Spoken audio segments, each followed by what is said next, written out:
Hi there, this is Celeste from Finger Play Studio, and I'm Shar. hi. I'm looking at this big shadow on my face now. I'm going to try to turn maybe that's a little better. You can see our knits too. Yes, so, let's see.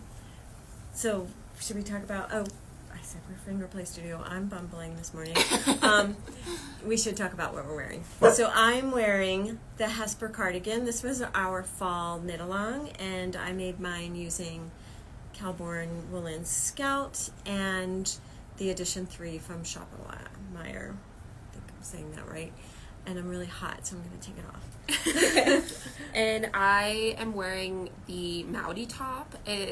By Petite Knit. Petite Knit also has like a long sleeve version, but I didn't buy both versions of the pattern, so I just made long sleeves and didn't make buttonholes. I totally forgot what I knit this with, but it's really nice and soft. And we're going to talk more about Char's sweater in a minute, but first I wanted to let you know that our Alpine Bloom hat knit along, it's over there. We have one more week from today. A lot of people have finished. We have our chart in the back where people are growing their flowers. It's very cute. And so if you finish your hat, please bring it in and show us, because we love to see what you're making. And anyone who finishes the knit along by the 14th and has used our yarn gets a 20% coupon for their next purchase. Also for Valentine's Day, we are going to have a sale.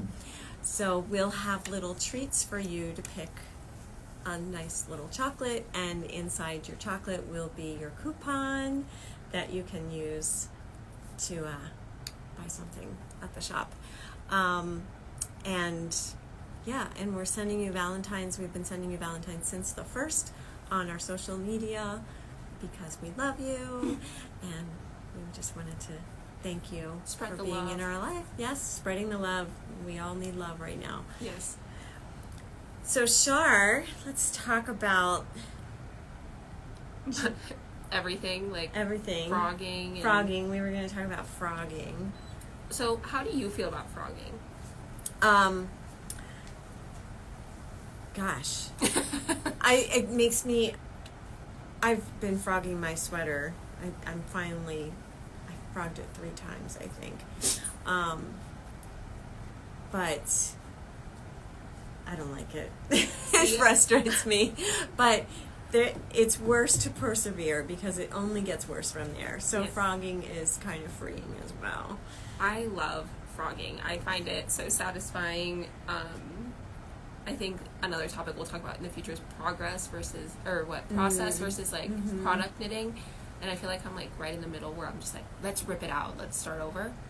But with this sweater, I knit this like over a year ago, and I never wore it because I did the Italian bind off, and it turned out so tight, and I did them all before checking, like my 2 sleeves and the bottom hem.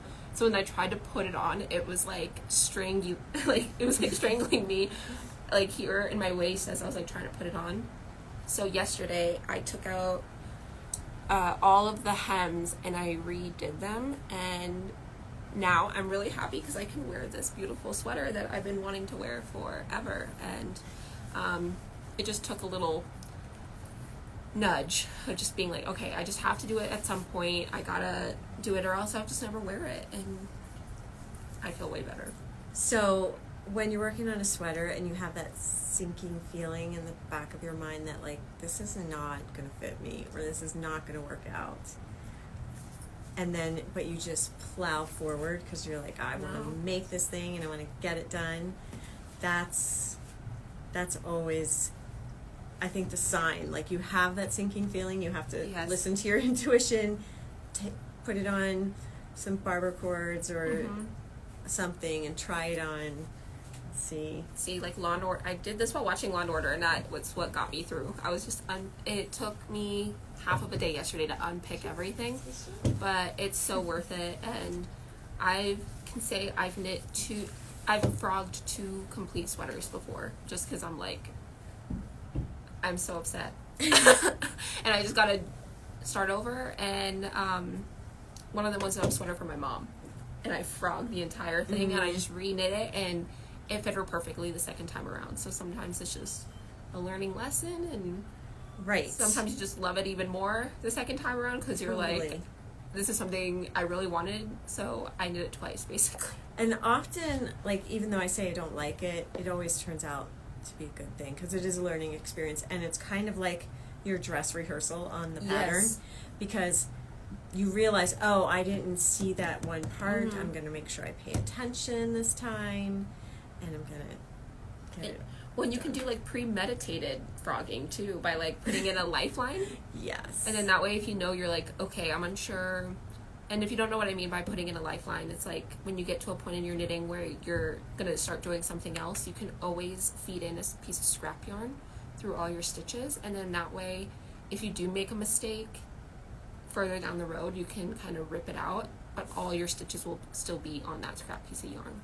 Yeah, I think a lot of times people think of lifelines only when they're doing lace work because they're pretty essential when you're doing lace with all the yarn overs that you have. If you drop something, it's not impossible, but it's very difficult to get yourself back on track. But you can also put in lifelines after the fact.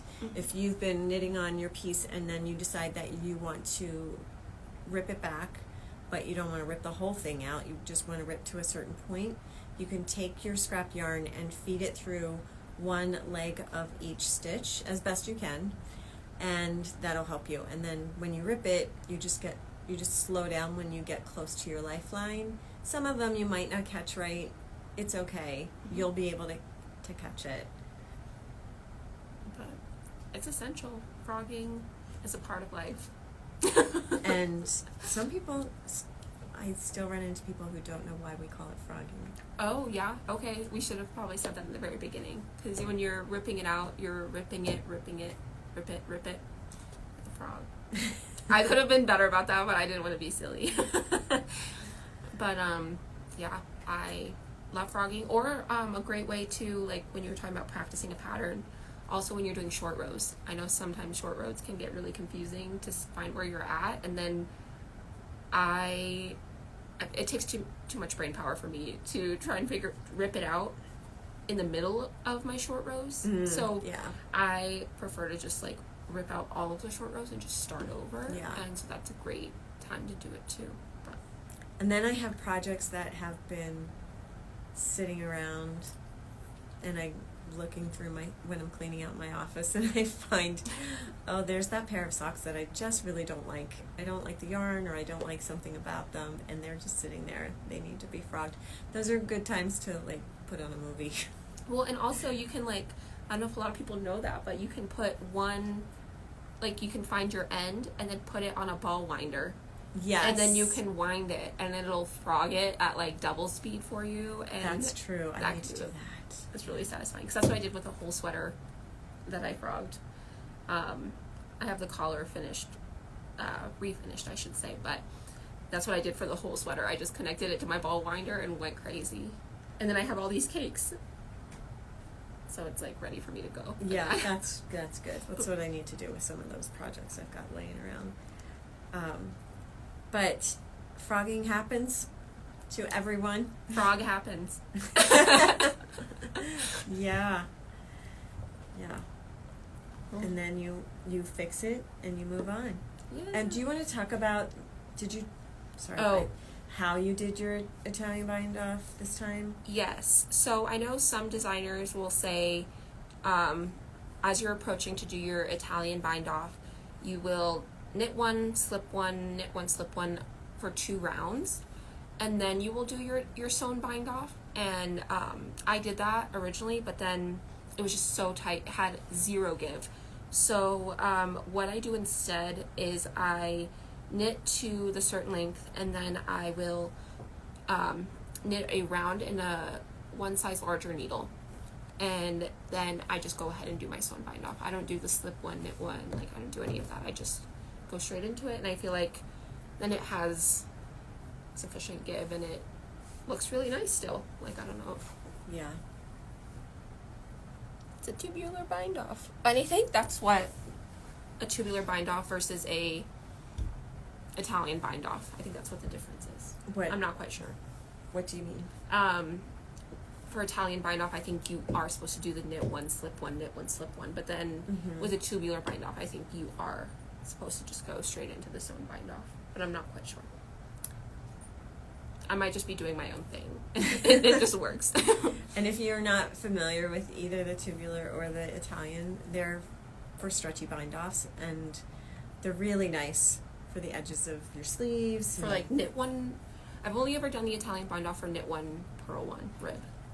I know there's one for 2x2, but I've never tried that. Right, I think I've done that one, but you can always look for a video on those. Or come and ask me. Yes. Because I was telling Celeste how much I love the Italian cast on for like collars, or I did it for the Alpine Bloom as well. I wish I had mine with me right now, but I did it and it looked beautiful.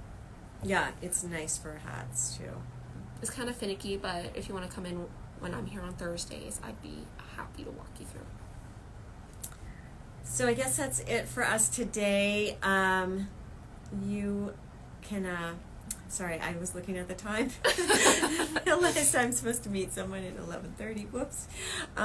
Anyway, don't forget to bring your Alpine Bloom hats in and get your leaves and your flowers on the chart, and also your coupons and your Valentine's Day treats next Friday, and spread the love. Yes. Yeah. So, knit on and frog happens. All right. See you next time. See ya. Bye.